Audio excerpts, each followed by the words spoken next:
Nathan Rodriguez stared at the empty champagne glass in his hand, watching the golden liquid catch the light from the crystal chandelier above.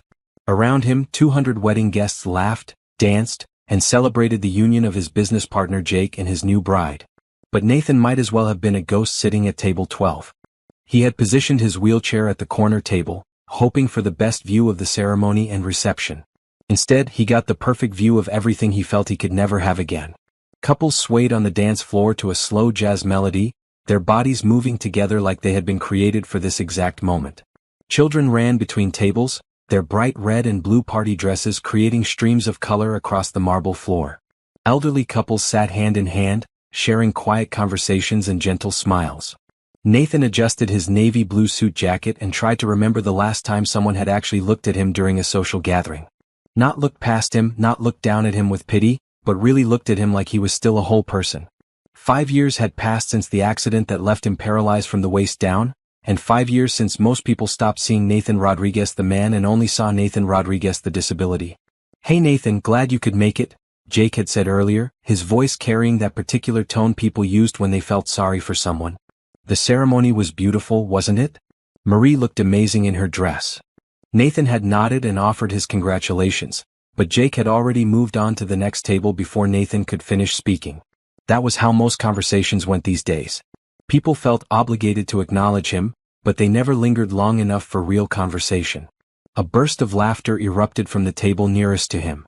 A group of couples in their 30s were sharing stories about their own weddings and honeymoons. One woman in a bright green dress gestured wildly as she described her wedding day disaster involving a runaway flower girl and a chocolate fountain. Her husband pulled her close and kissed her temple while the others roared with delight. Nathan felt his chest tighten. He had been engaged once before the accident. Rebecca had stayed with him through the initial recovery period, through the physical therapy and the anger and the depression.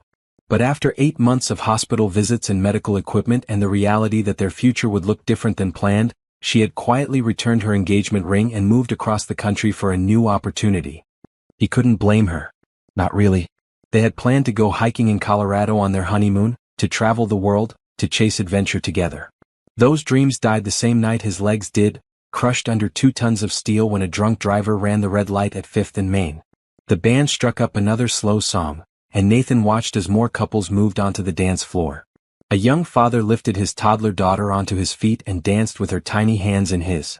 An elderly man guided his wife of probably 50 years in a gentle circle, her silver dress catching the soft lighting.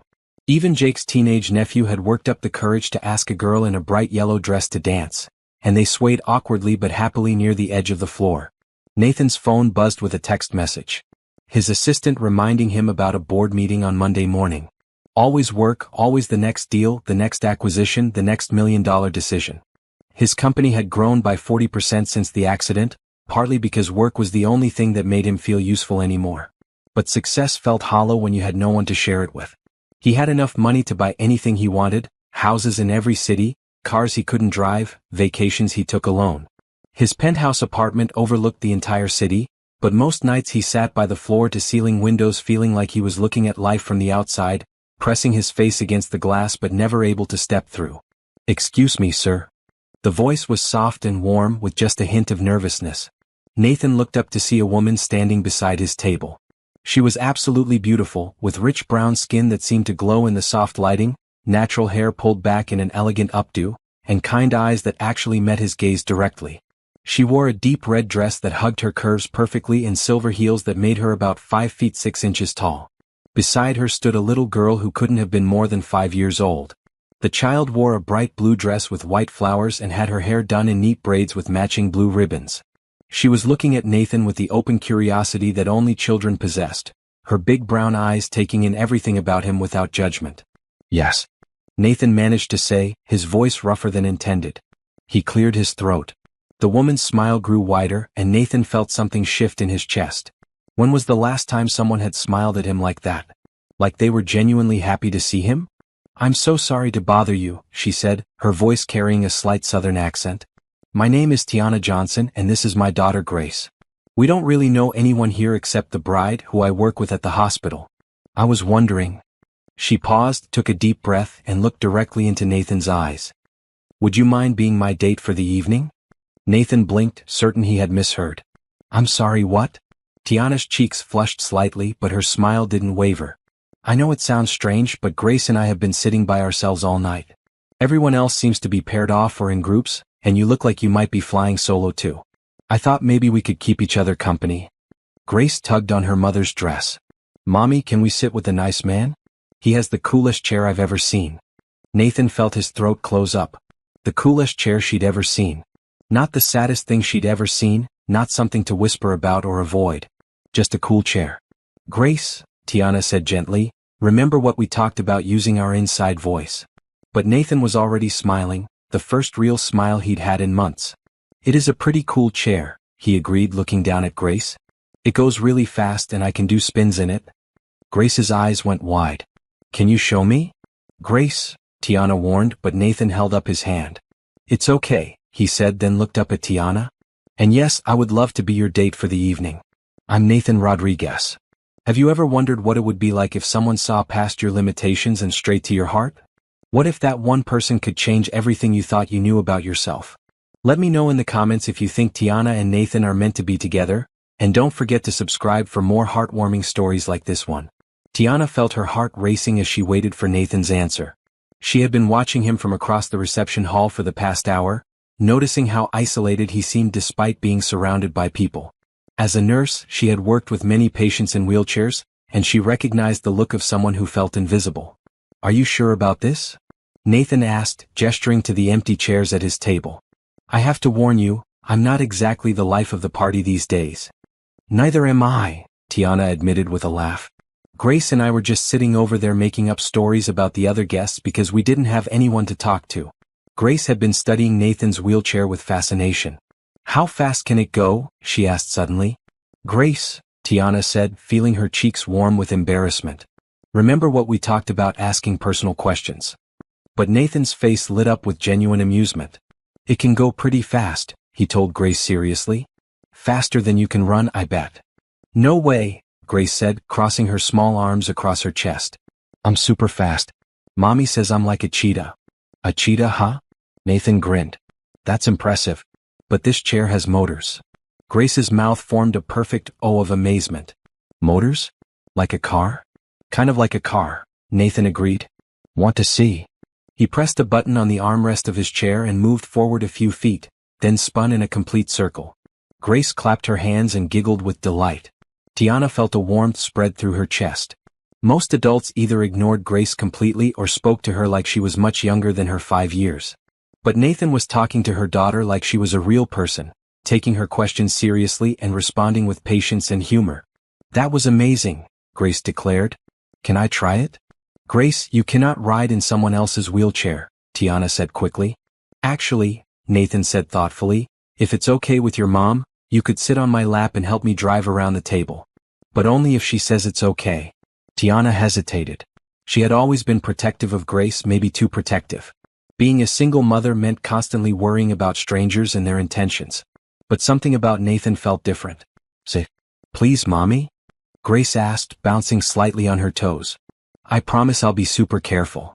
All right, Tiana said finally. But just once around the table, and you have to do exactly what Mr. Nathan tells you to do. It's just Nathan, he corrected gently. Mr. Nathan makes me feel old. Grace practically vibrated with excitement as Nathan positioned his chair so she could climb onto his lap safely. He showed her where to put her hands on the controller and explained how the joystick worked. Ready? He asked. Ready? Grace announced with the seriousness of a pilot preparing for takeoff. They moved slowly around the large round table, Grace shrieking with laughter as Nathan let her control the direction. Other guests began to notice, some smiling at the sweet scene, others whispering behind their hands. But Nathan seemed focused entirely on Grace, pointing out the different buttons and explaining what each one did. When they completed their circle and returned to Tiana, Grace was beaming. Mommy, did you see? I was driving. Nathan let me drive. I saw a sweetheart. That was very nice of Nathan to share with you. Grace climbed down carefully and threw her arms around Nathan's neck in an impulsive hug. Thank you, Nathan. You're the nicest grown-up at this whole party. Nathan's expression went soft, and Tiana saw something vulnerable flicker across his features before he smiled. You're pretty nice yourself, Grace. Tiana settled into the chair next to Nathan while Grace examined the different features of his wheelchair with continued fascination. Up close, she could see that Nathan was probably in his early 30s, with warm brown eyes and black hair that was styled perfectly despite the evening's activities. His suit looked expensive but not flashy, and his hands were strong and well cared for. "So," she said, "how do you know Jake and Marie?" "Jake and I are business partners," Nathan explained. "We started our company together about 7 years ago. What about you? You said you work with Marie?" "At Mercy General Hospital. Marie's one of the best surgical nurses I've ever worked with. She's been like a big sister to me since I started there 2 years ago." "Are you a nurse too?" Tiana nodded. "Emergency room. And I'm in school part-time working on my medical degree. It's slow going with Grace and work, but I'm determined to finish." Nathan's eyebrows rose with respect. "That's incredible. Your nursing is demanding enough without adding medical school on top of it. How do you manage everything?" "Lots of coffee and very little sleep," Tiana said with a tired laugh. "But Grace is worth it. I want to be able to give her a better life, and becoming a doctor will help me do that." Grace had moved to examine the wheels of Nathan's chair, running her small fingers along the spokes. "Nathan, why do you need this chair?" she asked with the directness that only children possessed. Tiana's heart stopped. "Grace, that's not polite to ask." "It's okay," Nathan said quietly. He looked down at Grace, who was waiting patiently for his answer. "I was in a car accident a few years ago and it hurt my legs. They don't work the same way they used to, so I use this chair to get around instead." "Does it hurt?" Grace asked. "Not anymore. Not usually." "That's good," Grace said matter-of-factly. "Mommy says when things hurt, it means our bodies are trying to get better. Maybe your legs will get better too." Nathan's smile was gentle but sad. "Maybe they will, Grace." Tiana felt her throat tighten at the exchange. Grace's innocent optimism and Nathan's patient response to her questions revealed something beautiful about both of them. Her daughter had never been afraid of differences, but not all adults handled her curiosity with such grace. "Grace, why don't you come sit down so Nathan and I can talk?" Tiana suggested. Grace climbed into the chair next to Nathan, swinging her legs because her feet didn't quite touch the floor. "Can we get some cake soon? I saw them cutting it and it looks really good." "Of course," Nathan said. "Would you like me to go get us some?"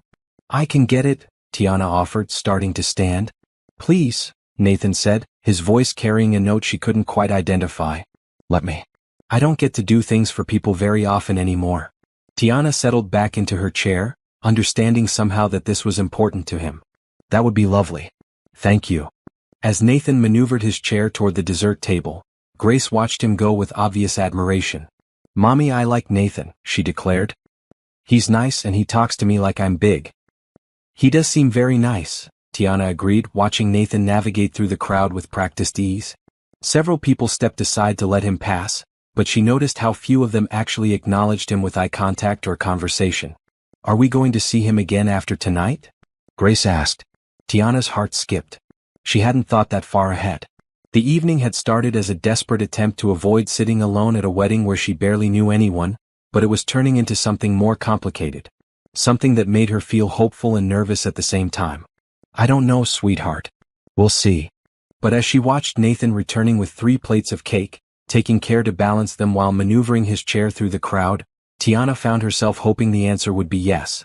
Nathan returned to the table with 3 generous slices of the wedding cake, each plate balanced carefully on a small tray he had requested from the catering staff. The cake was a beautiful 3-layer creation with vanilla buttercream frosting and fresh strawberries, and Grace's eyes lit up when she saw it. "This looks amazing," Tiana said, accepting her plate with gratitude. "Thank you so much for getting this for us." "Thank you, Nathan," Grace echoed, already digging into her slice with the enthusiasm only a 5-year-old could muster. Nathan felt something warm and unfamiliar settle in his chest as he watched them enjoy the cake. When was the last time he had done something as simple as bringing dessert to friends? When was the last time someone had thanked him for such a small gesture with such genuine appreciation? "So tell me about your company," Tiana said, taking a delicate bite of cake. "What kind of business are you in?" "We develop medical technology," Nathan explained. "Specifically devices that help people with mobility challenges live more independently. Prosthetics, adaptive equipment, smart home systems, that kind of thing." Tiana's eyes widened with interest. "That's incredible. So you're literally helping people improve their lives every day." "We try to," Nathan said modestly. It started as a personal interest after my accident. I got frustrated with how clunky and outdated most adaptive equipment was, so Jake and I decided to see if we could do better. That's amazing. You took something difficult that happened to you and turned it into a way to help other people. Tiana's voice carried genuine admiration. That takes real strength. Nathan felt his cheeks warm. He wasn't used to people seeing his work as inspirational rather than just business. Jake does most of the engineering. I handle the business side of things. Nathan, Grace said suddenly, frosting decorating the corners of her mouth, do you make legs for people who don't have them? Grace, Tiana warned gently. No, it's a great question, Nathan said.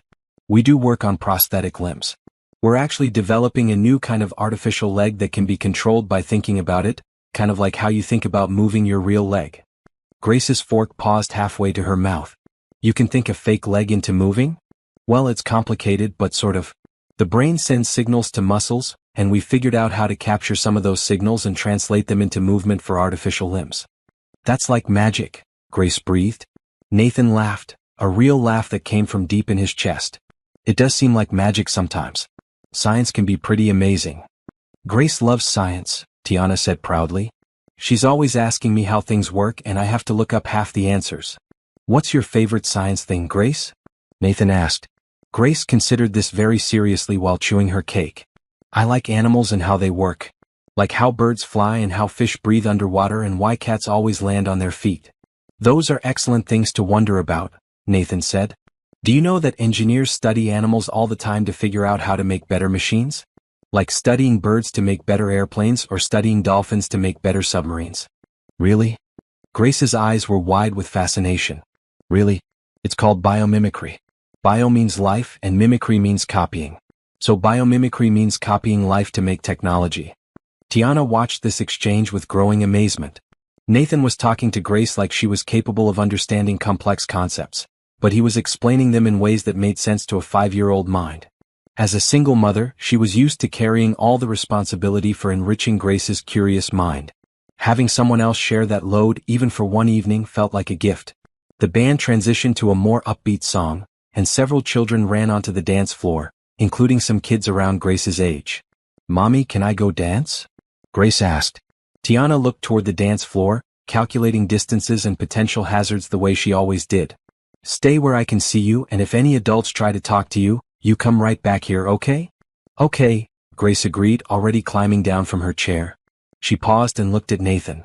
Do you want to come dance with me? Nathan's expression went carefully neutral. I don't really dance anymore, Grace. But you go have fun and we'll watch you.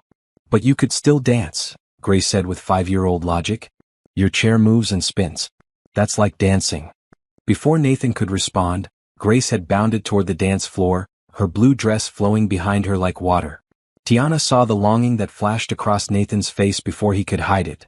She's right, you know, she said quietly. Dancing doesn't have to look like everyone else's version of dancing.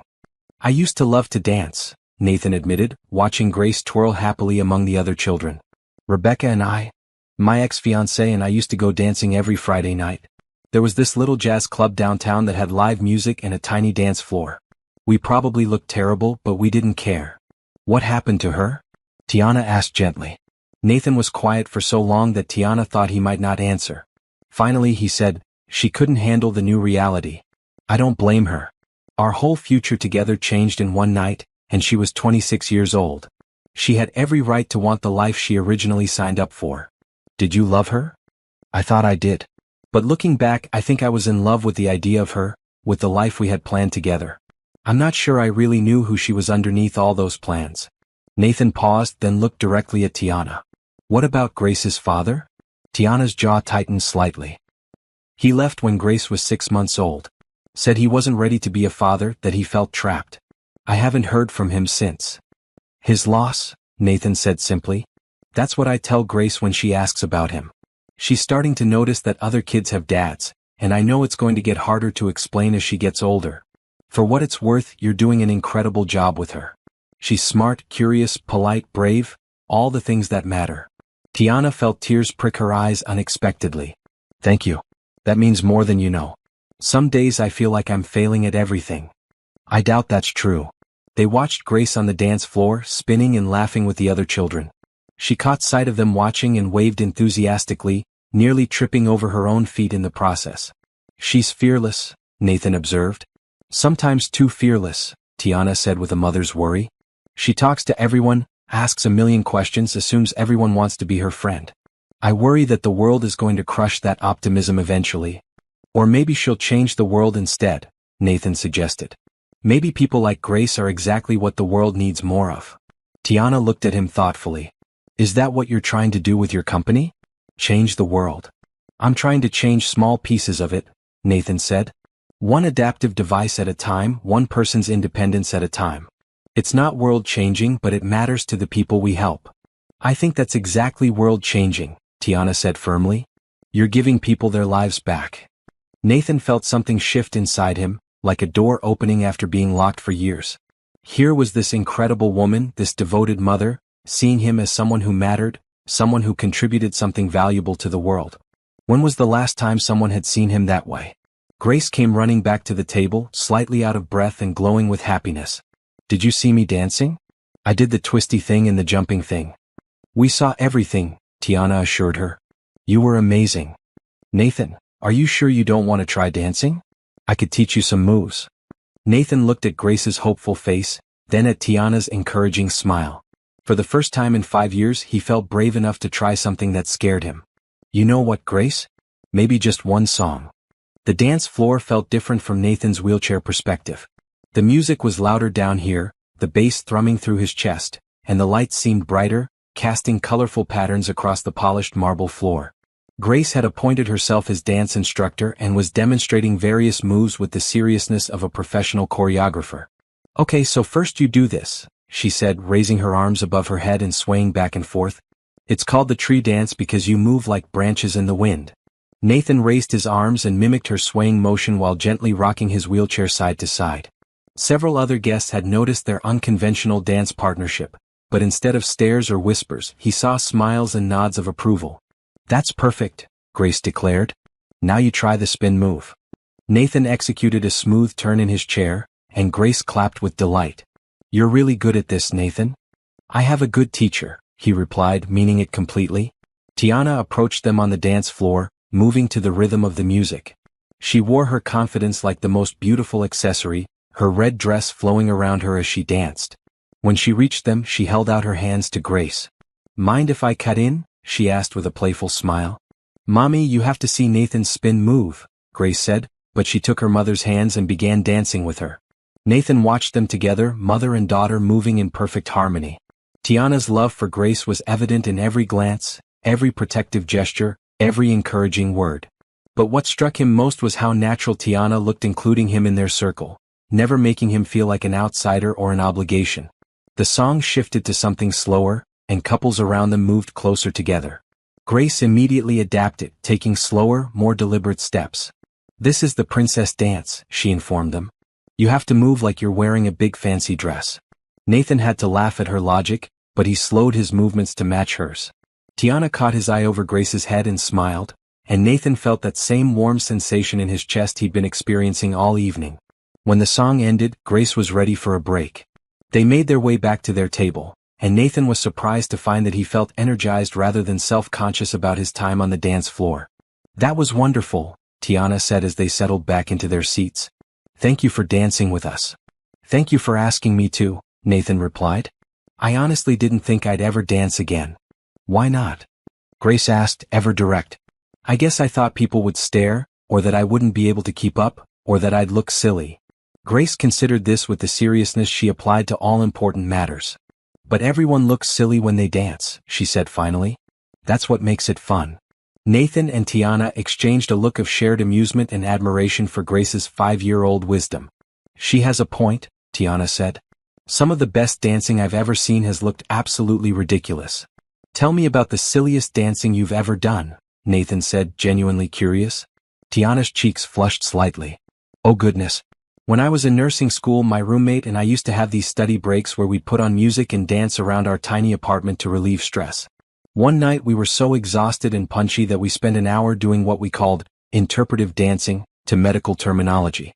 I did a whole interpretive dance for gastroenteritis. That was truly horrible." Nathan was laughing so hard he had to wipe tears from his eyes. I would pay money to see that.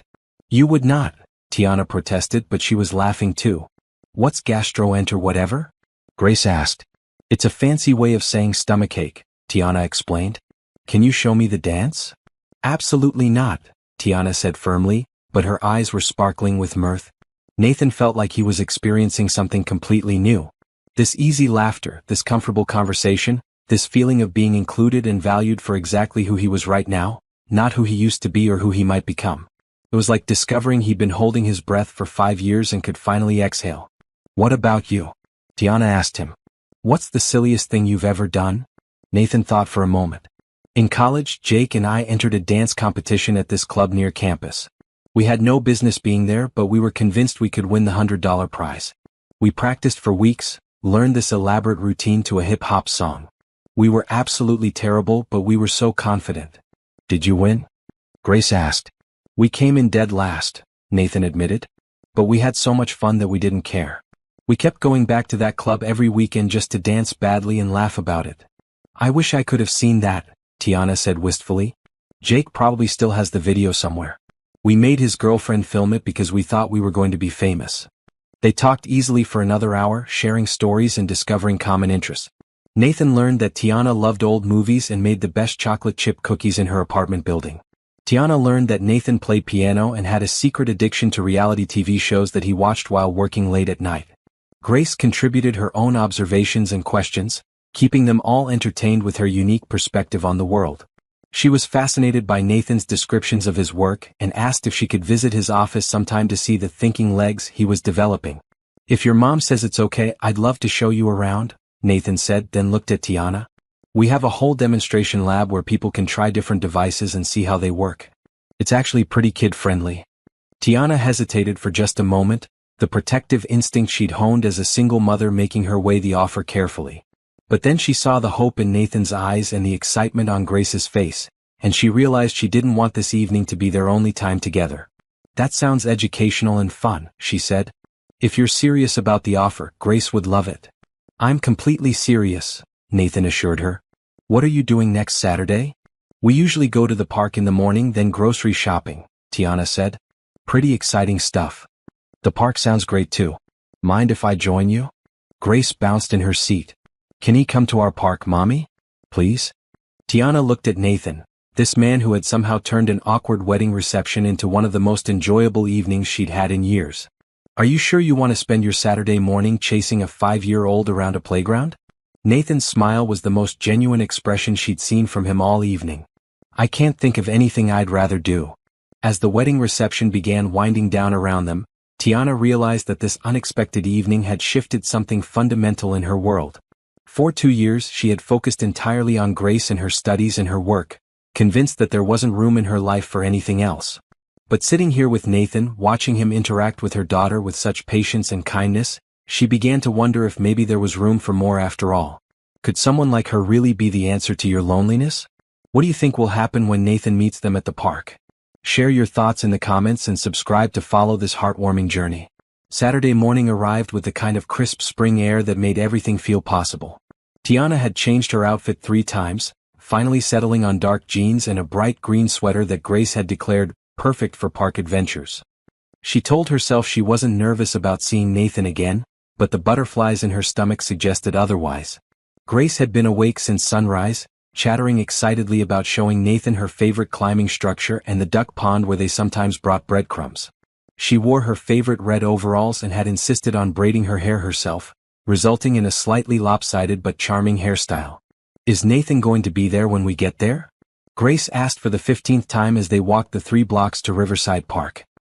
He said he'd meet us by the main entrance at 10 o'clock, Tiana replied patiently. What if he can't find us? Then we'll find him. Don't worry, sweetheart. But as they approached the park entrance, Tiana felt her own worry creeping in. What if Nathan had reconsidered? What if the magic of the wedding reception couldn't survive the harsh light of day? What if he had woken up this morning and realized that spending time with a single mother and her energetic 5-year-old wasn't actually how he wanted to spend his weekend? Her concerns evaporated the moment she saw Nathan waiting exactly where he had promised to be. He wore casual clothes, dark jeans and a blue button-down shirt with the sleeves rolled up, and his face lit up when he spotted them approaching. "Nathan," Grace called out, breaking into a run. "You came, you really came." "Of course I came," Nathan said, catching Grace in a gentle hug as she reached him. "I promised, didn't I?" "Some grown-ups promise things and then don't do them," Grace said with the matter-of-fact wisdom that sometimes broke Tiana's heart. "Well, I'm not one of those grown-ups," Nathan said seriously. "When I make a promise to you, Grace, I keep it." Tiana felt something tight in her chest loosen as she watched this exchange. Nathan understood that his words carried weight with Grace, that her trust was something to be treasured and protected. "Good morning," Nathan said as Tiana reached them. "Beautiful day for the park." "It really is," Tiana agreed. "Thanks for coming. I hope you're ready for the full Grace experience." "I can't wait," Nathan said, and Tiana could tell he meant it. Grace immediately took charge of the tour, leading them down the main path while providing detailed commentary about every feature of the park. She showed Nathan the best swings, the climbing structure that looked like a castle, and the little garden where butterflies liked to gather on warm afternoons. "And over there is the duck pond," Grace said, pointing to a small body of water surrounded by willow trees. "Sometimes we bring bread, but Mommy says we have to use the special duck bread from the store because regular bread makes them sick." "That's very thoughtful of your mom," Nathan said. "Ducks have sensitive stomachs." "Did you know that ducks can sleep with one eye open?" Grace asked. "I didn't know that. That's amazing." Tiana smiled as she listened to their conversation. Nathan had a gift for taking Grace's questions and observations seriously, responding with genuine interest rather than the patronizing tone many adults used with children. They spent an hour at the playground, with Grace demonstrating her climbing skills and Nathan cheering her on from below. When she reached the top of the tallest slide, she called down, "Nathan, are you watching?" "I'm watching," he assured her. "You're incredibly brave." Grace slid down with a whoop of joy, then ran back to climb again.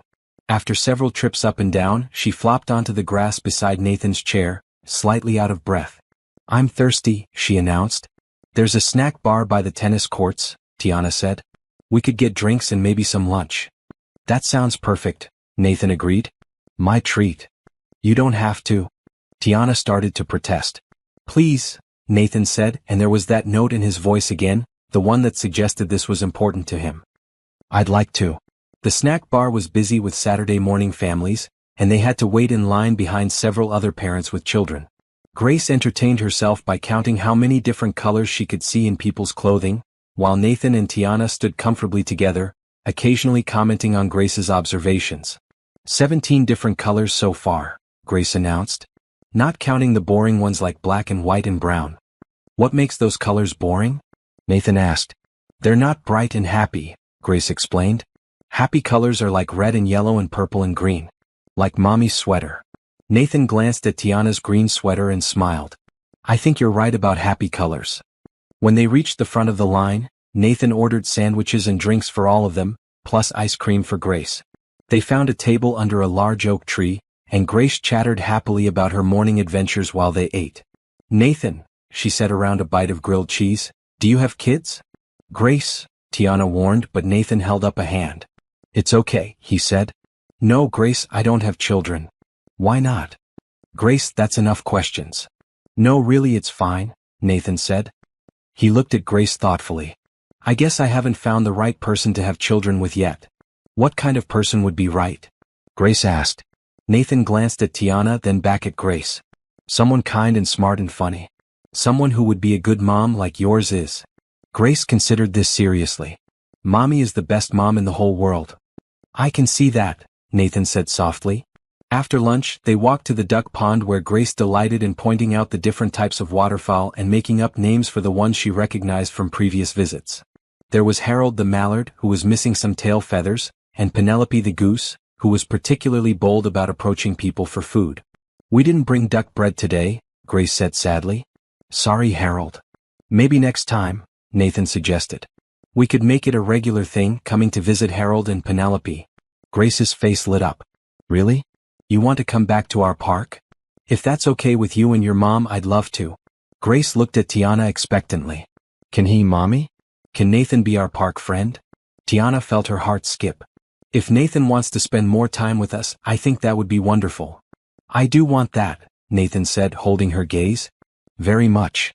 They stayed at the park until early afternoon, with Grace showing no signs of slowing down despite having been active for hours. Nathan seemed equally energetic, engaging with every game and story and question Grace presented. As they finally prepared to leave, Grace took Nathan's hand in her small one. "This was the best park day ever," she declared. "For me too," Nathan said, and Tiana could see that he meant it completely. "Nathan," Tiana said as they walked toward the park exit, "would you like to come to dinner tomorrow night? Nothing fancy, just spaghetti and garlic bread. Grace makes the best salad in the city." "It's true," Grace added. "I put cucumbers and tomatoes and everything." Nathan stopped his chair and looked at both of them. "You want me to come to your home for dinner?" "Only if you want to," Tiana said quickly. "I know you probably have much more exciting things to do." "Tiana," Nathan said quietly, "I can't think of anything I'd rather do than have dinner with you and Grace." As they exchanged phone numbers and made plans for the following evening, Tiana felt something she hadn't experienced in years. Hope.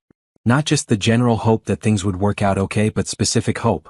Hope that this wonderful man who treated her daughter like she was precious might want to be part of their lives. Hope that she might not have to do everything alone anymore. Hope that maybe, just maybe, her small family might be about to grow. Sunday evening arrived with the warm smell of garlic and herbs filling Tiana's small apartment. She had spent the afternoon preparing what she privately thought of as her signature meal, the kind of comfort food that made people feel welcome and at home. Grace had helped by carefully arranging cucumber and tomato slices in her special salad pattern, and now she was setting the table with her most serious concentration face. "Should I put Nathan's napkin on the left or the right?" Grace asked, holding up a bright yellow cloth napkin. "Left is perfect," Tiana said, checking the sauce one more time. "Remember, when Nathan gets here, you wait for Mommy to answer the door, okay?" "I remember," Grace said, but Tiana could see her daughter practically vibrating with excitement. The apartment was small but warm, with soft lighting and colorful artwork that Grace had created over the years. Tiana had worried that it might seem cramped or humble to someone like Nathan, who probably lived in a penthouse somewhere, but she had pushed those thoughts aside. This was their home, and it was filled with love even if it wasn't filled with expensive furniture. When the doorbell rang at exactly 6 o'clock, Grace jumped up from the couch where she had been pretending to read a book. He's here," she whispered excitedly. Tiana opened the door to find Nathan holding a bottle of wine and a small bouquet of flowers. He looked handsome in casual clothes, khakis and a maroon sweater that brought out the warmth in his brown eyes. "These are for you," he said, offering the flowers. "And Grace mentioned she likes books, so I brought her something too." He handed Grace a wrapped package, and she looked up at her mother for permission before accepting it.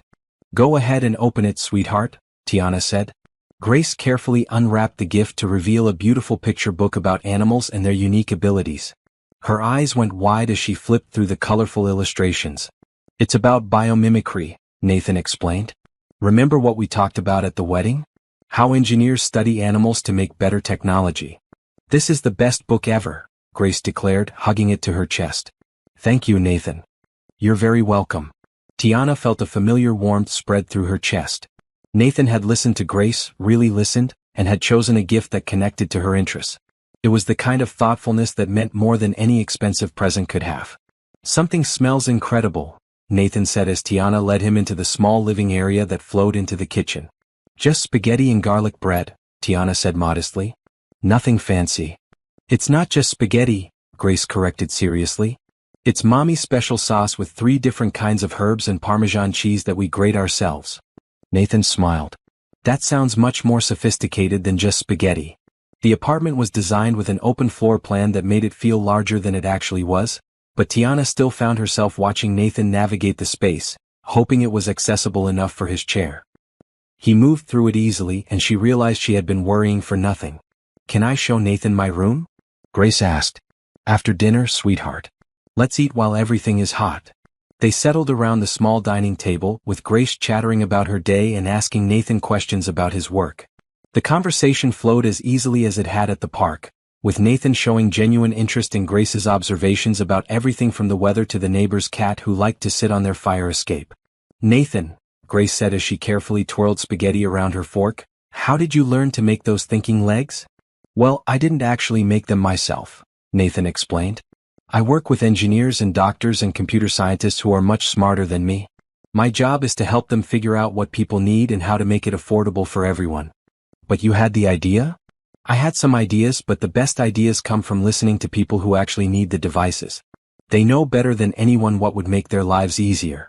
Tiana was struck again by Nathan's humility. He could have bragged about his success or his wealth, but instead he consistently redirected credit to others. Tell me about your work at the hospital, Nathan said to Tiana. What's it like in the emergency room? Busy, intense, never boring, Tiana said. Every day is different. Some days it's mostly routine things like cuts and bruises and stomach bugs. Other days. She paused, glancing at Grace, who was absorbed in getting the perfect amount of sauce on her bread. Other days are harder, Nathan said, understanding.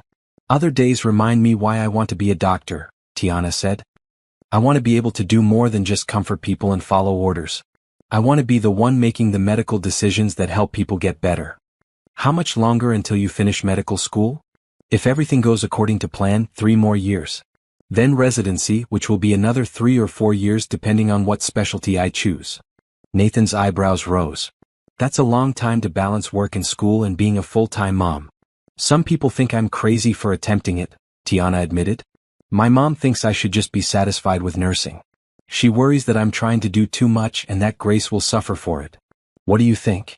Tiana looked at her daughter, who was now making elaborate patterns with her remaining spaghetti.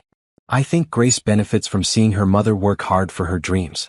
I want her to know that she can accomplish anything she sets her mind to, regardless of where she started or what obstacles she faces. That's beautiful, Nathan said quietly. After dinner, Grace insisted on showing Nathan her bedroom, which was decorated in bright blues and greens with glow-in-the-dark stars on the ceiling. She proudly displayed her collection of science books and the microscope that Tiana had bought her for her 5th birthday. Mommy lets me look at pond water and leaves and things, Grace explained, demonstrating how to adjust the focus. Did you know that leaves have tiny holes that you can't see without a microscope? Stomata, Nathan said. Those holes help the leaves breathe. Grace's eyes went wide. You know about the breathing holes? I took a lot of science classes in college. Plants are pretty amazing. They spent another hour looking at Grace's various collections and projects, with Nathan asking thoughtful questions and offering explanations that satisfied Grace's curiosity without being too complex for her to understand. When it was time for Grace's bath and bedtime routine, Nathan prepared to leave, but Grace had other ideas. Can't Nathan read me a story tonight? She asked. Please? Tiana looked at Nathan uncertainly. You don't have to. I'd love to, Nathan said. If you don't mind. 20 minutes later, Grace was in her pajamas and settled into bed with her new biomimicry book. Nathan positioned his chair beside her bed and read in a warm, animated voice that brought the animal stories to life. Grace was asleep before he finished the chapter about dolphins and echolocation. Tiana stood in the doorway watching this scene, her heart full of emotions she wasn't quite ready to name. Nathan read to Grace like it was the most natural thing in the world, like he belonged in this moment, in this room, in their lives. After they quietly left Grace's room, Tiana made tea and they settled in the living room. The apartment felt different with Nathan in it, smaller but also more complete somehow. Thank you for tonight, Nathan said. For dinner, for including me in your home, for letting me read to Grace. It's been perfect. Thank you for the flowers and the book and for being so wonderful with Grace, Tiana replied. She adores you already. The feeling is mutual. Nathan paused, then looked directly at Tiana. I need to tell you something. Before my accident, I thought I knew what I wanted from life. Success, money, a wife who looked good at business dinners, kids who would go to the right schools and follow the path I laid out for them. It was all very neat and predictable. Tiana waited for him to continue, sensing this was important.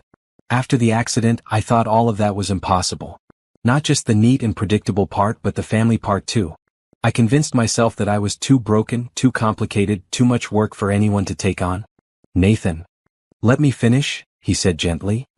Being with you and Grace these past few days, I realize how wrong I was.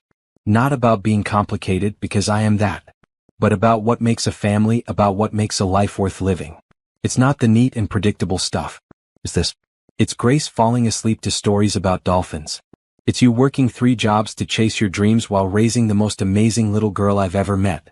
It's Sunday night spaghetti and feeling like I belong somewhere. Tiana felt tears prick her eyes. You do belong here, Nathan. With us. Do you really mean that? Instead of answering with words, Tiana reached across the small space between them and took his hand. I mean it completely. The next few weeks fell into a rhythm that felt as natural as breathing. Nathan had rearranged his schedule to spend Wednesday evenings and weekends with Tiana and Grace, and what had started as planned activities had evolved into something that felt remarkably like family life. Wednesday evenings were homework nights, with Nathan helping Grace with her kindergarten reading practice while Tiana studied for her medical school exams at the kitchen table. Grace had decided that Nathan was an excellent reading partner because he did different voices for all the characters and never got impatient when she struggled with difficult words. "Sound it out, Grace," Nathan would say gently. "What letter does it start with?" "B," Grace would say, pointing at the word butterfly, with her small finger. "Good. And what sound does B make?" "But," Grace would say, then work through the rest of the letters until she triumphantly announced, "Butterfly." "Perfect. You're getting so good at this." Tiana would look up from her textbooks to see Grace beaming with pride at Nathan's praise, and her heart would do that little flip that was becoming more familiar each day. Saturdays had become adventure days. Nathan had taken them to the Science Museum, where Grace spent 3 hours exploring the hands-on exhibits while Nathan patiently answered her endless questions about everything from dinosaur bones to space exploration. He had shown them his office building, giving Grace a tour of the research lab and letting her try some of the adaptive devices they were developing. "This is so cool," Grace had declared, maneuvering a practice wheelchair around the lab with Nathan's coaching. "It's like driving a car." "That's exactly what it's like," Nathan had agreed. "Some people need cars for their legs." The lab technicians had been charmed by Grace's enthusiasm and had shown her some of the prosthetic limbs they were working on. Grace had been fascinated by the computerized hand that could pick up objects and had spent 20 minutes making it wave at her. "We're helping people do all the things they want to do," Nathan had explained. "Like your mom helping sick people get better at the hospital." "So you and Mommy both have helper jobs," Grace had said with satisfaction. "That's right. We both have helper jobs." Sundays had become cooking days. Nathan had confessed that he lived mostly on takeout and frozen dinners, so Tiana had taken it upon herself to teach him some basic recipes. Grace appointed herself the assistant chef and took her responsibilities very seriously. "Nathan, you have to stir the sauce clockwise," Grace instructed from her perch on the kitchen counter. "That's the way Mommy does it." "Clockwise it is," Nathan said solemnly, adjusting his stirring technique. "Why does the direction matter?" he asked Tiana quietly. "It doesn't," Tiana whispered back with a smile. "But Grace thinks it does, so we go with it." These domestic moments were the ones that surprised Nathan the most. He had always imagined that family life would feel restrictive, full of obligations and schedules and compromises. Instead, he found himself looking forward to Wednesday evenings and weekend adventures more than any business meeting or social event he had ever attended. One Saturday afternoon, as they sat in Riverside Park watching Grace feed the ducks with approved duck bread, Tiana broached a subject that had been on her mind. "Nathan," she said carefully, "Grace has been asking me some questions." "What kind of questions?" "About whether you're going to stay in our lives. About whether you might be her dad someday." Nathan felt his chest tighten. "What did you tell her?"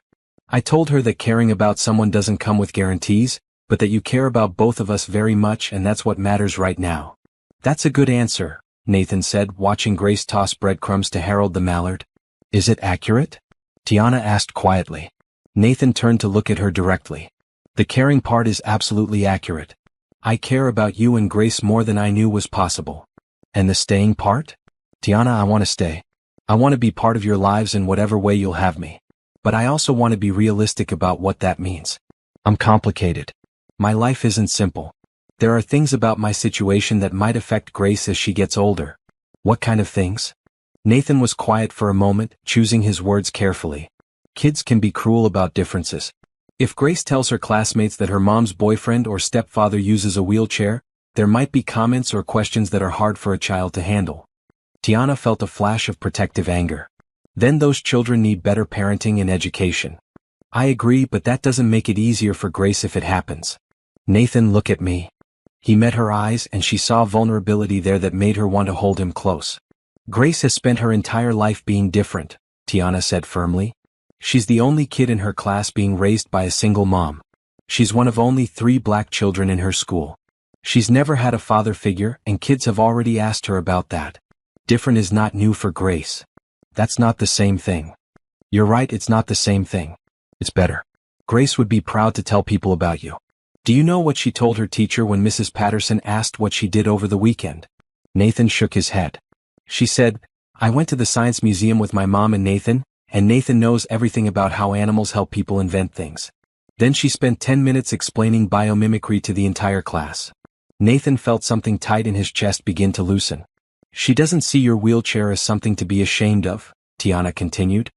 She sees it as part of what makes you interesting. And frankly, so do I. Grace came running back to them, having distributed all the duck bread to her satisfaction. Harold ate the most, she reported. But Penelope got some too, so it's fair. That's very thoughtful of you to make sure everyone got some, Nathan said. Grace climbed onto the bench next to Nathan and leaned against his arm with the casual affection that had developed between them over the past weeks. Nathan, she said, are you going to come to my school play next month? You're in a school play? Nathan asked with delight. What play? We're doing The Three Little Pigs, and I'm the third little pig. The smart one who builds the brick house. Perfect casting, Nathan said seriously.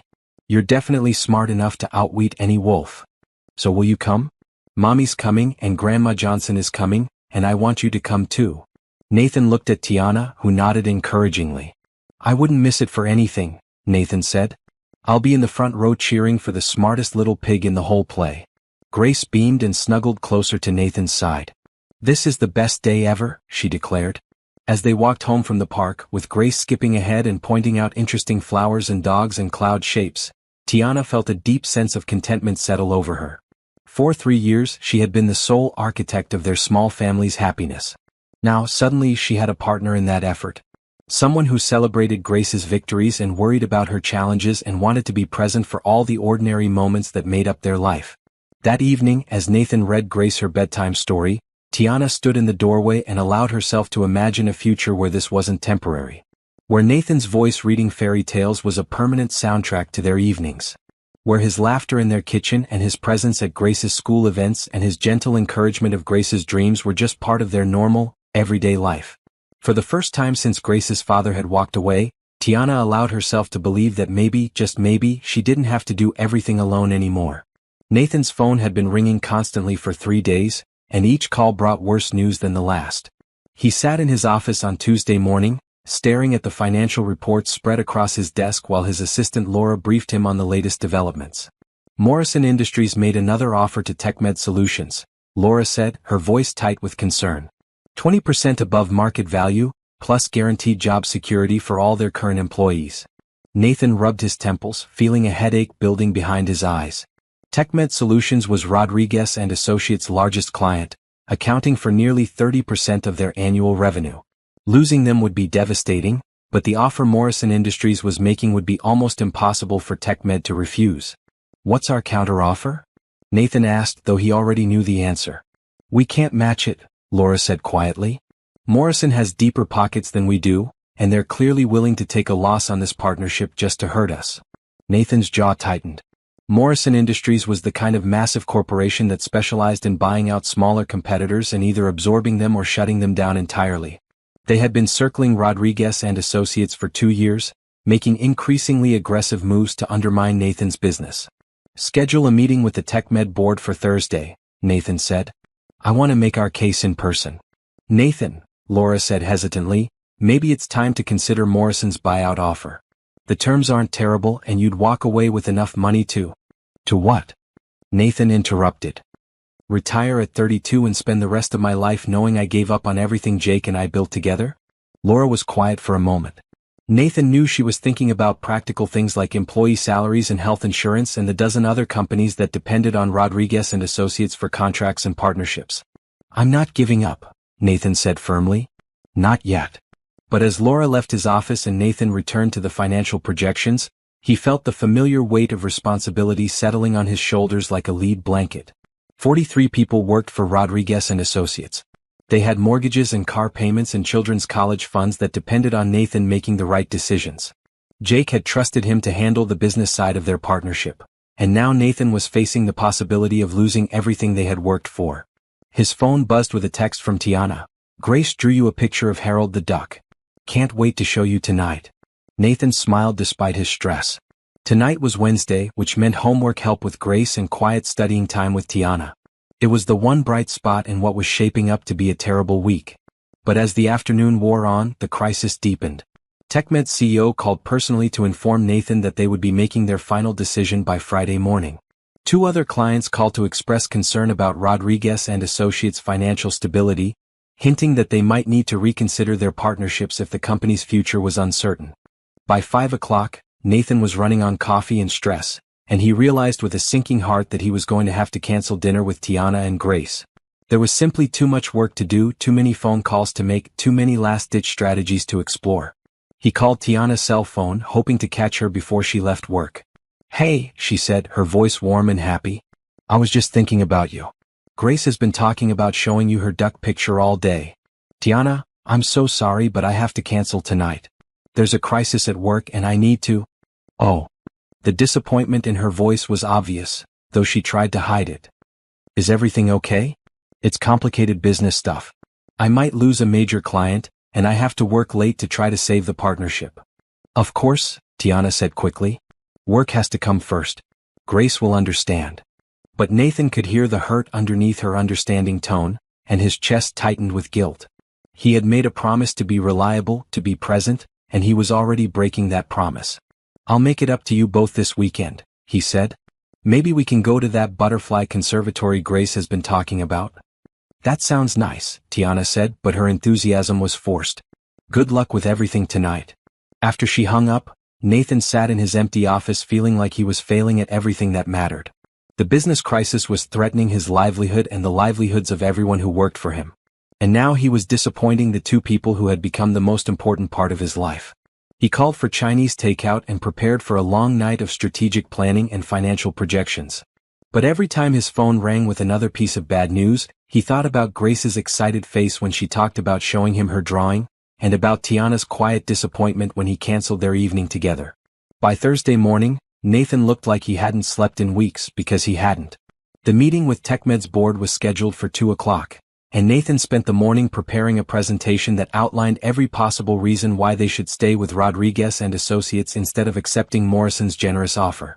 The meeting went better than Nathan had dared to hope. The TechMed board was impressed with his passion and his detailed plans for future development. But in the end, business was business and Morrison's offer was simply too good to pass up. "We're sorry, Nathan," TechMed's CEO said as the meeting concluded. "We've genuinely enjoyed our partnership and we wish you the best. But we have shareholders to consider, and Morrison's terms are too favorable to refuse."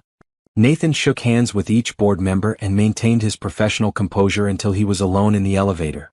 Then he closed his eyes and let himself feel the full weight of what had just happened. Losing TechMed didn't mean Rodriguez and Associates would immediately go bankrupt, but it meant layoffs. It meant cutting salaries and benefits. It meant telling Jake's widow that the company they had built together was struggling to survive. It meant admitting to all the employees who depended on him that he had failed to protect their jobs. Nathan's phone buzzed with a text from Grace, sent from Tiana's phone. "Hi Nathan. I hope your work meeting goes good. Love, Grace." The simple message, with its 5-year-old spelling and unconditional support, nearly broke Nathan's composure entirely. Here was this little girl who believed he could do anything, and he was letting her down along with everyone else. Nathan made it back to his office and closed the door before the tears came. For 5 years he had built his identity around being successful, being in control, being the man who could solve any problem with enough determination and strategic thinking. But this problem was bigger than his determination, and for the first time since his accident, Nathan felt truly helpless. His assistant knocked on the door. "Nathan? Morrison Industries just called. They want to schedule a meeting to discuss their buyout offer." Nathan stared at his reflection in the dark window of his office. Maybe Laura was right. Maybe it was time to accept reality and take Morrison's money.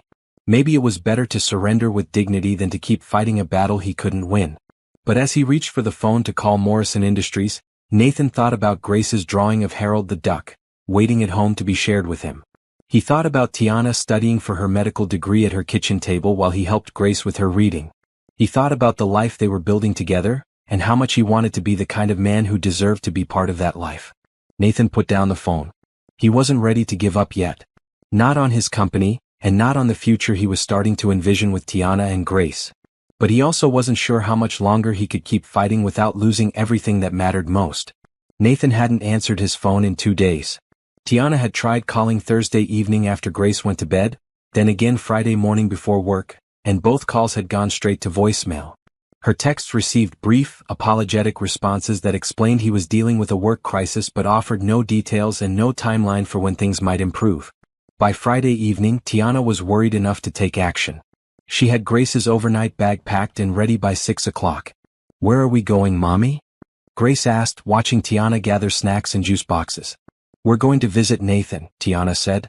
"I think he might need some cheering up." "Is Nathan sad?" Grace asked with immediate concern. "I think he might be having a hard time with something at work, and sometimes when people are having hard times, they forget to eat dinner or take care of themselves." Grace nodded seriously. "Like when you were sick last month and you forgot to eat lunch." Exactly like that. Tiana had gotten Nathan's address from the business card he'd given her weeks ago, though she had never been to his apartment. She wasn't even sure he'd be home, but she had a feeling that if Nathan was struggling, he was probably doing it alone in whatever expensive penthouse he called home. The building was exactly as impressive as she had expected, with a doorman and marble floors and the kind of understated elegance that spoke of serious money. Tiana felt suddenly self-conscious about her casual jeans and Grace's backpack decorated with cartoon characters. "Good evening," the doorman said politely. "May I help you?" "We're here to see Nathan Rodriguez," Tiana said. "I'm not sure if he's expecting us."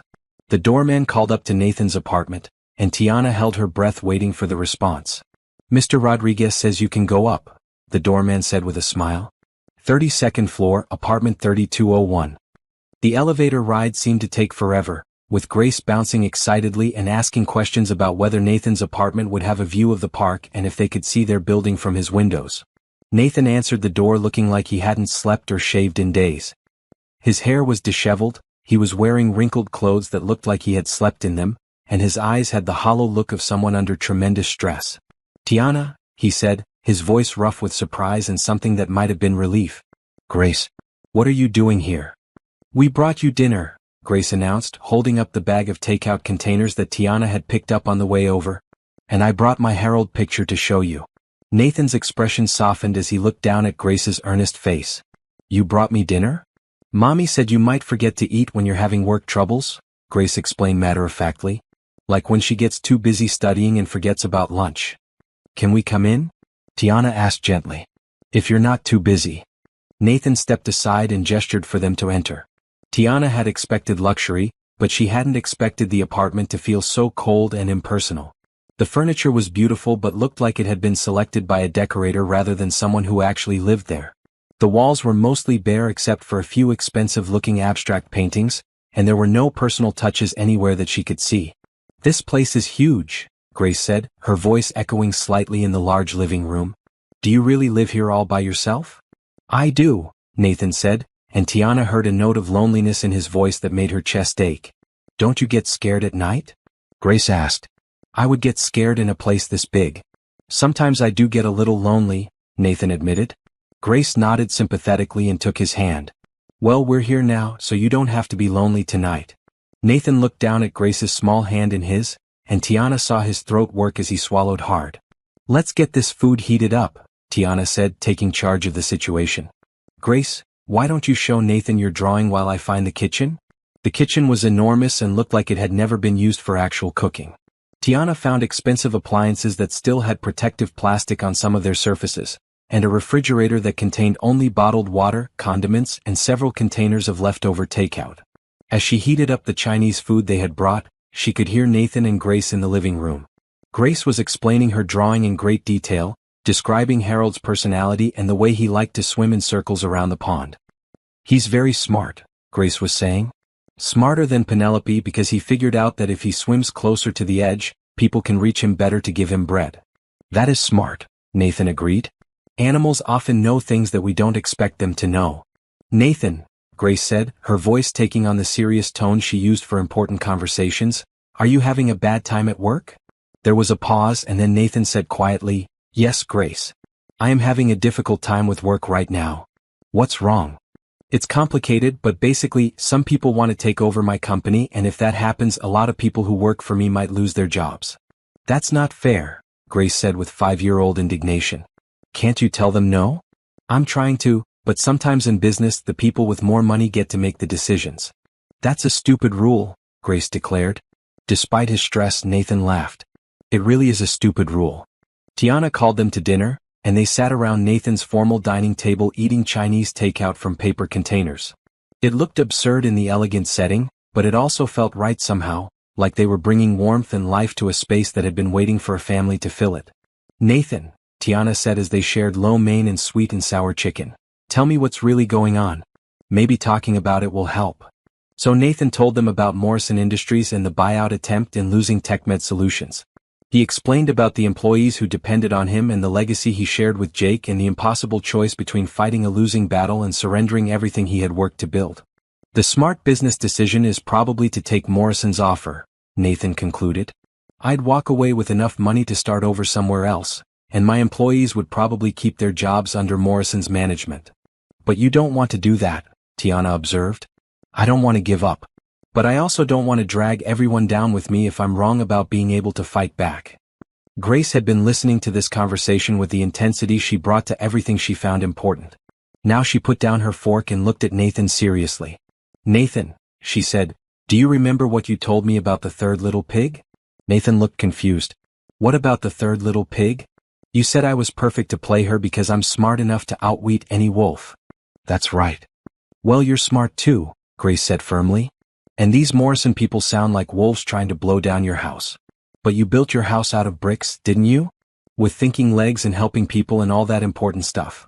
Nathan stared at Grace and Tiana saw something shift in his expression. "You're right," he said slowly. "I did build it out of bricks. So don't let the wolves blow it down," Grace said matter-of-factly. "That's what the smart pig would do."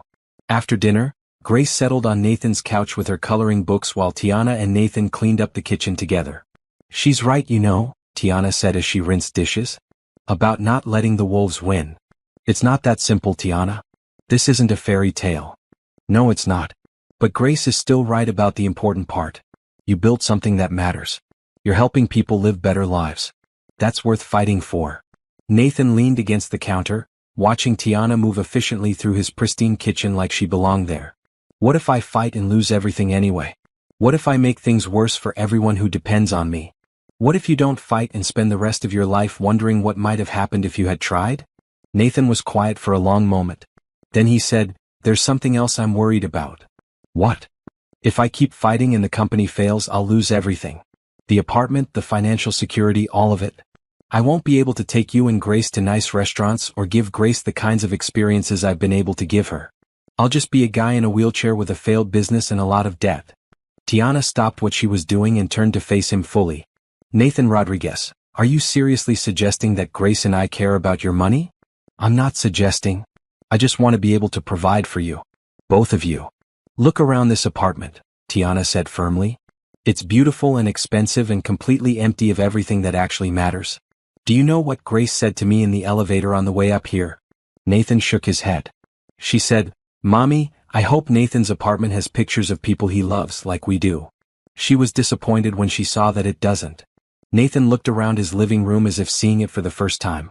"I never put up pictures. Because you didn't have people you wanted to look at every day. But you do now." Tiana moved closer to him, close enough to take his hands in hers. "Nathan, I fell in love with you when you got on that dance floor in a wheelchair and taught my daughter that dancing isn't about how you move, it's about moving with joy. Grace fell in love with you when you took her questions seriously and treated her like she was worth listening to. None of that has anything to do with your bank account." "You fell in love with me?" Nathan asked quietly. Tiana felt her cheeks warm, but she didn't look away. "Yes, I did. Completely and entirely and without any regard for your financial portfolio." Nathan reached up to cup her face gently. "I fell in love with you too. With both of you. You changed everything for me, Tiana. Before you and Grace, I was just surviving. Now I'm living. Then don't give up on the life you're building. Fight for your company. Fight for your employees. Fight for the work that gives your life meaning. And let Grace and me fight beside you." Before Nathan could respond, Grace appeared in the kitchen doorway. "Are you guys done talking about work?" she asked. "Because I found Nathan's TV and it's huge and I thought maybe we could watch a movie together." Tiana and Nathan looked at each other and smiled. "That sounds perfect," Nathan said. "What movie do you want to watch?" "Something with a happy ending," Grace said firmly. "I like stories where the good guys win." As they settled onto Nathan's couch with Grace curled up between them, Nathan felt something he hadn't experienced in weeks: hope. Not the desperate hope of someone clinging to a sinking ship, but the steady hope of someone who wasn't fighting alone anymore. Tomorrow he would call Morrison Industries and tell them he wasn't interested in their buyout offer. He would find new clients to replace TechMed Solutions. He would fight for his company and his employees and the work that mattered to him. But tonight, he would watch a movie with a happy ending with Grace's head on his shoulder and Tiana's hand in his, and remember that the most important battles were the ones worth fighting for. 6 months later, Nathan stood in the same wedding venue where he had first met Tiana and Grace, but everything was different now. The autumn afternoon light streamed through the tall windows, casting golden patterns across the floor where couples had danced that magical evening in spring. Today those same floors would witness a different kind of magic. Rodriguez and Associates had not only survived the Morrison Industries attack but had thrived in ways Nathan never expected. After losing TechMed Solutions, Nathan had been forced to think creatively about growing his business. He had reached out to smaller companies, nonprofit organizations, and international partners who shared his vision of making adaptive technology accessible to everyone who needed it. The breakthrough had come when a documentary filmmaker had approached Nathan about creating a film about his company's work. The resulting documentary, Building Bridges, Technology and Hope, had aired on a major network and had brought Rodriguez and Associates more attention and new partnerships than Nathan could have imagined. "We're not just selling devices," Nathan had explained in the film. "We're selling independence. We're selling the ability to dream big regardless of physical limitations. We're selling hope." The documentary had led to a partnership with a major foundation that provided funding for adaptive equipment in underserved communities. Rodriguez and Associates had doubled its workforce, opened a second research facility, and launched a scholarship program for students with disabilities who wanted to pursue careers in engineering and technology.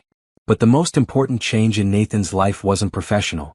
It was personal, and it was standing at the altar in a beautiful cream-colored dress, holding a bouquet of red roses and smiling at him like he was the most wonderful thing she had ever seen. Tiana had finished her first year of medical school with top honors, balancing her studies with her work at the hospital and her role as Grace's mother. But now she had help with that balancing act. Nathan had moved out of his sterile penthouse and into a house with a yard where Grace could play and rooms filled with family photos and laughter and all the warmth that had been missing from his life. Grace stood beside Tiana as her maid of honor, wearing a bright blue dress and holding a small bouquet that matched her mother's. She had insisted on being part of the ceremony rather than just watching from the audience. "I want to help you marry Mommy," she had explained to Nathan with 5-year-old logic. "Getting a new family is important work." Nathan had worked with the wedding planner to create a ceremony that included Grace as an active participant.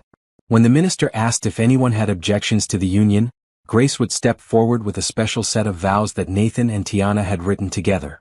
The small audience was filled with people who mattered. Nathan's employees who had become like an extended family over the past months, Tiana's colleagues from the hospital, Grace's teacher and classmates, and Jake's widow who had flown in from Colorado to see Nathan marry the woman who had brought him back to life. As the ceremony began, Nathan felt the same nervous excitement he had experienced 6 months ago when he decided to fight for his company instead of giving up. This was another leap of faith, another decision to choose hope over fear. "Dearly beloved," the minister began, "we are gathered here today to witness the union of Nathan Rodriguez and Tiana Johnson, and to welcome Grace Johnson into their new family." Grace beamed at being mentioned specifically and waved at the audience, drawing chuckles from the wedding guests. The ceremony proceeded with traditional vows between Nathan and Tiana, words about love and commitment and facing life's challenges together. But when the minister reached the part about objections, Grace stepped forward as planned. "Excuse me," she said in her clear 5-year-old voice. "I have something important to say." The minister smiled and nodded. "Please go ahead, Grace." Grace turned to face Nathan, her small face serious with the weight of her responsibility. "Nathan," she said, "I want to tell you some things before you marry my mommy."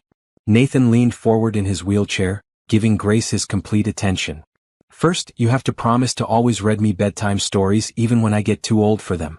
"I promise," Nathan said solemnly. "Second, you have to promise to come to all my school plays and science fairs and other important things." "I promise." "Third, you have to promise to take care of my mommy when she's sick or sad or too busy studying to remember to eat lunch." "I promise to take very good care of your mommy." "And last," Grace said, her voice growing softer, "you have to promise to be my daddy for real, not just pretend." Nathan felt his throat close up with emotion. This wasn't part of the planned ceremony. Grace had added this on her own. "Grace," he said, his voice thick with tears, I promise to be your daddy for real.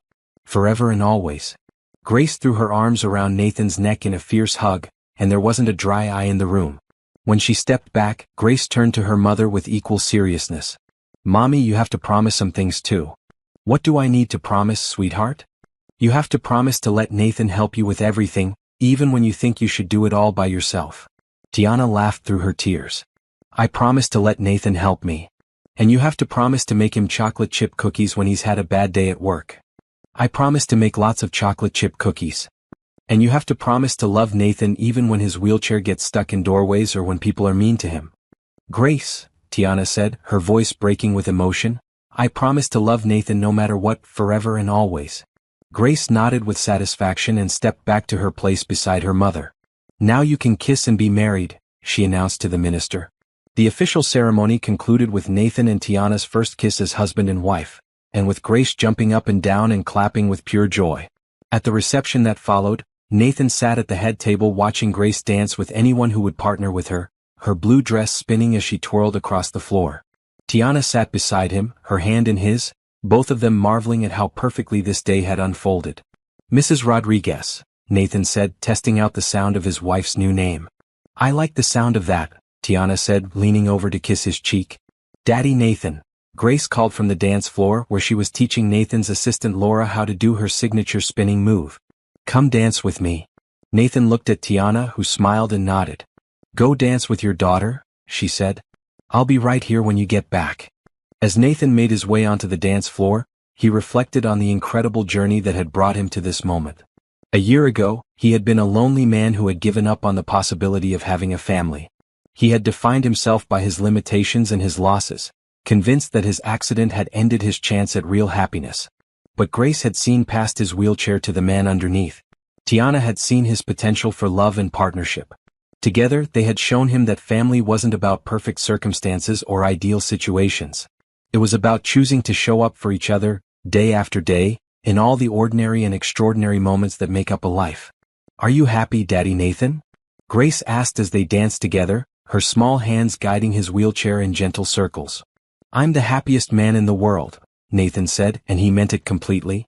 Good, Grace said with satisfaction. Because now we're a real family and real families are supposed to be happy. As the evening wound down and the last guests departed, Nathan, Tiana, and Grace stood together in the same spot where Nathan had sat alone just months earlier, feeling invisible and forgotten. Now he was surrounded by love, part of a family that saw him not as broken or limited, but as exactly the person they needed him to be. Ready to go home? Tiana asked, gathering Grace's flowers and small purse. Ready, Nathan said, taking Grace's hand in one of his and reaching for Tiana's hand with the other. As they walked toward their car, Grace swinging their joined hands between them, Nathan thought about fairy tales and happy endings. He had learned that real happy endings weren't about perfect circumstances or problems that disappeared. They were about finding people who loved you enough to face whatever came next together. Nathan Rodriguez had found his people. He had found his family. He had found his happy ending. And it was only the beginning.